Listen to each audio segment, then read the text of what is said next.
Hello YouTube, welcome to the video. Today, I have an educational gameplay breakdown for you, where I'm also excited to show off a new build I've been playing. This build and setup is mega spicy, and as much as I'd love to, I can't claim credit for coming up with this one. Basically, a few days ago, I was playing solo queue and I picked Gnar into a blind Cho'Gath, normally a super good matchup.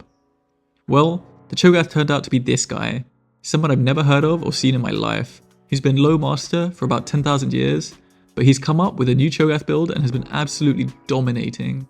As a Cho'Gath enthusiast, I got completely surprised at his damage and playstyle, and after the game, I had to try it myself. This is what happened. Before I explain the build and setup, I want to talk about the matchup a little bit. Cho into Camille should lose every trade in the early game. You lose priority and you're underganked through it. However, you have the advantage of much better sustain and much better wave clear. So because of this, you want to try and keep the lane just outside of your turret for as much of the lane phase as possible. Camilla is trying to make use of her stronger early game by playing as aggressive as possible, so I'm just trying to space her out wherever I can. I do take some damage, but that's unavoidable. I just want to try and last hit as well as possible to sustain it back. Okay, so all the wave is pushing into me, I can explain. This is the Q max build with flash plus ignite. The reason for Q max is with early AP, this provides insane burst in wave clear, and since the build is fully move speed oriented, we aren't going to need TP because we'll be everywhere on the map anyway. You've got to think of Ignite as a scaling rune in this case. You actually have a weaker early game because I can't TP back to lane safely, but you have a stronger later because I'm not going to need TP and I just have an extra combat spell. Adding an extra 400 true damage on top of Cho's already high true damage burst is pretty significant. Anyway, I make a mistake here and I try and hold a wave when it's a little too big for just how early in the game it is, and understandably Camille bursts me for like pretty much all my health. What she doesn't realize though is secondary, I have Celerity Nimbus Cloak, so when she goes to kill me with auto Q, I silence her and ignite flash away, leaving her stuck on the turret with no way to use abilities. It seems weird at first to take this rune on Cho, but after playing with it a few times, I'm completely converted.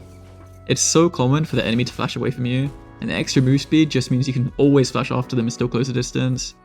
Likewise, if you get ganked or something like that in the early game, it makes such a big difference in running away. Even just igniting and sprinting away becomes very possible in situations where you'd otherwise be 100% dead. When I come back to lane, I have no sums, and if my jungle wasn't on top crab, which is sometimes the case, I'd stay at max range and farm with Q.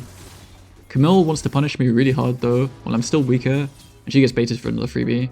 It might seem like this is just luck, but you gotta understand. It's not that I'm playing forward and my jungle happens to be here. It's that I'm playing forward because my jungle is here. There's a big difference. If your jungle is not here, it's totally fine to just chill and let the wave push back into you. Anyway, because I'm playing Cho, I actually don't need to base in this situation. With the amount of time Camille's going to take to come back to lane, I'm pretty much going to full heal, and I have nothing really good to buy anyway. Trust me, you'll be basing plenty later on with this build, as you're first basing for synchronized souls.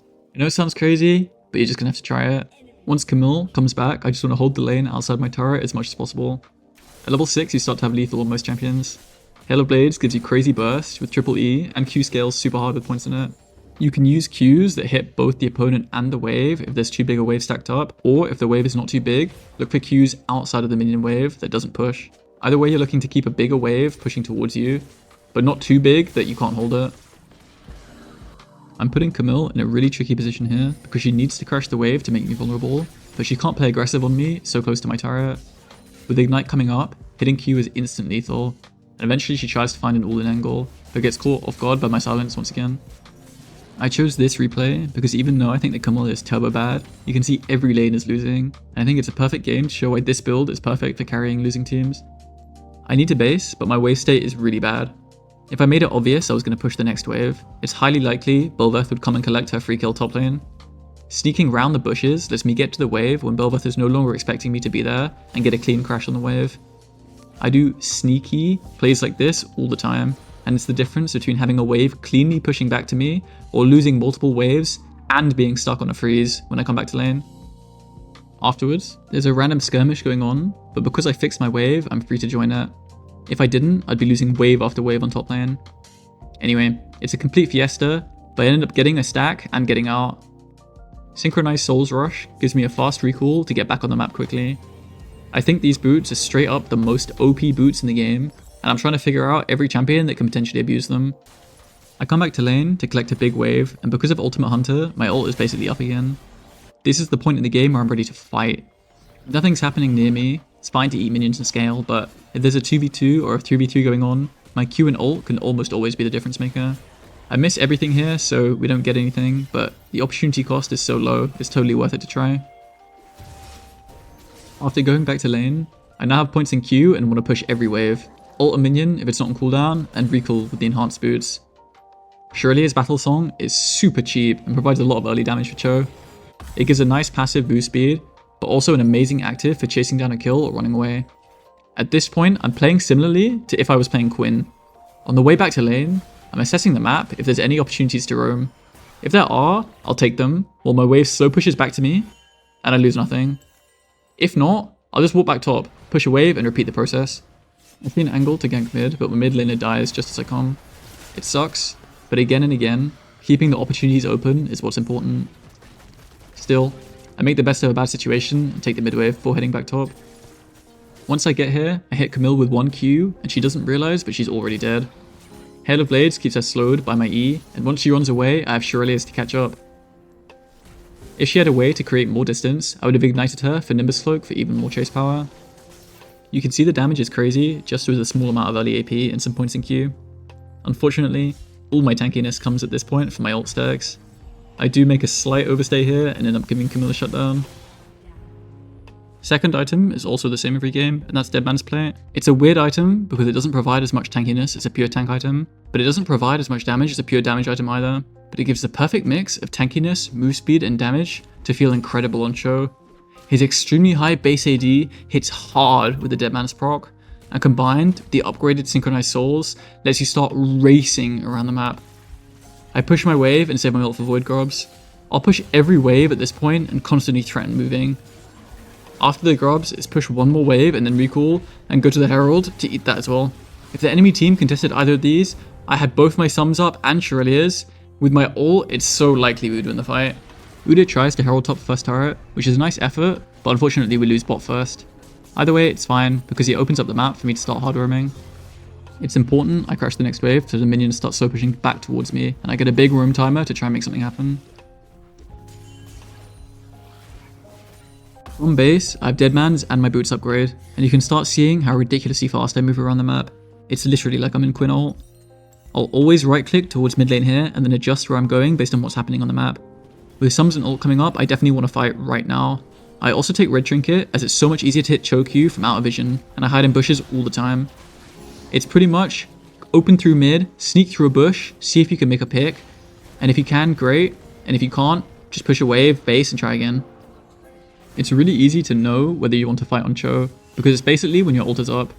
Because I just used it, it's time to spend my downtime catching the top wave that's slow pushing into me, pushing it out, resetting again, and restarting the sequence. Dragon is spawning soon, so that's what I'll have my eyes on. Because I'm so fast around the map with the fast recall, boots, and the Dead Man's Plate, I don't need to use TP. I can just be there for the wave and be there for the dragon. Enemy team are hard respecting me right now, and so they decide not to contest. But even if they did, it would be so hard for them to. If I hit a single Q, I can surely as my team and flash ult ignite to remove that person from existence. After the dragon, it's reset and do the cycle again. I hope you guys are getting the picture of how methodical the game is. I'm literally just doing the same thing over and over, which is catching side when I'm weak, or there's no objectives up, and looking for opportunities mid when I'm strong or there's an objective. After shoving the top wave, I see a skirmish mid. With 484 move speed, I'm there almost instantly to pick up a kill and threaten the mid turret. Wade has swayed things though and one-shots the wave, so we just back off. Coming back on the map, on most champions, I'd be stressed about Camille pushing bot lane here. But because of the enhanced recall and my speed, I have time to sweep in a bush, look for a pick, and then still go bot. Enemy team have no expectations I would be here, and with all my move speed, I get a big chunk of Corki, which eventually leads to mid turret and 2 kills.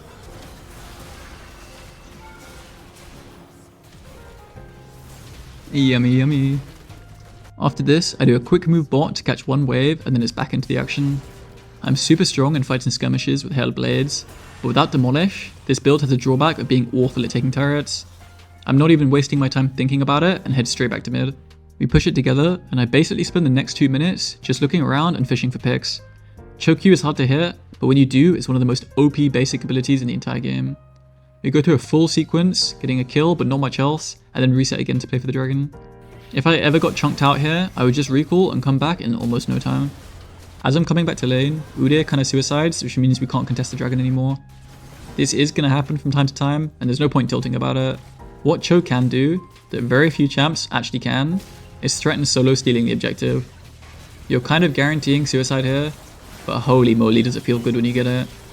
I'll be 100% honest though, the more reliable play was probably just resetting and pushing a top wave.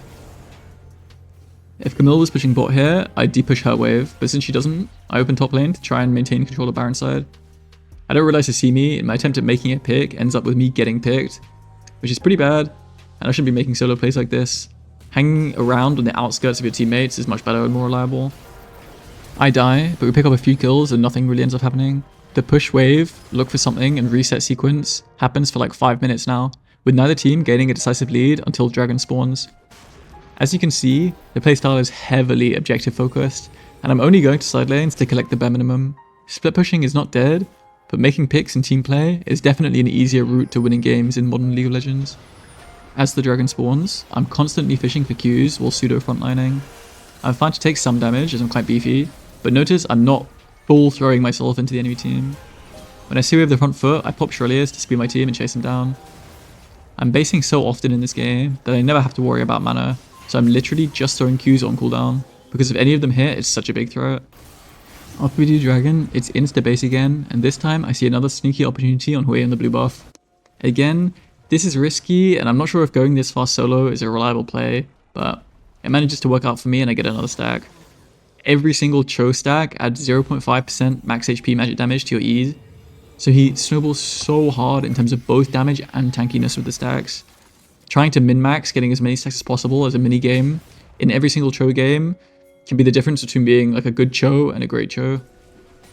Finally, it's late enough in the game, and with Hui dead, we're tanky enough and have enough damage to threaten Baron. I type to my team to make sure that they're on the same page here, that if the enemies come too close, we're going to turn on them and fight 4v5. However, they position really badly, and we kind of just zone them away and end up with the Baron for free. I think the important thing is even though we got it, we started this Baron as a threat, not with the intention to force finishing it. Starting it puts the enemy team under a lot of pressure, and we should end up with either an advantageous fight or the Baron itself. This build is obviously unmatched at chasing people down, and when they start to run away, you can almost always pick up a kill or two. After this, the game is pretty much over. We push mid and take mid inhib with Baron, recall together, push bot and take bot inhib with Baron. The enemy puts up some token resistance, and if they defended properly, we'd probably have to reset again and go top to end, but they end up dying and we straight up finish the game with this Nash. I know it looks like a stomp in the end, but I hope you can see that winning in solo queue is about putting yourself in a position to capitalize on as many opportunities as possible. They won't all work, but over the course of a whole game, it can completely swing the momentum. Thank you so much for watching as always. I appreciate all you guys. Hope you enjoyed it. Let me know if you have any feedback or what you want to see next, and see you next time. Peace.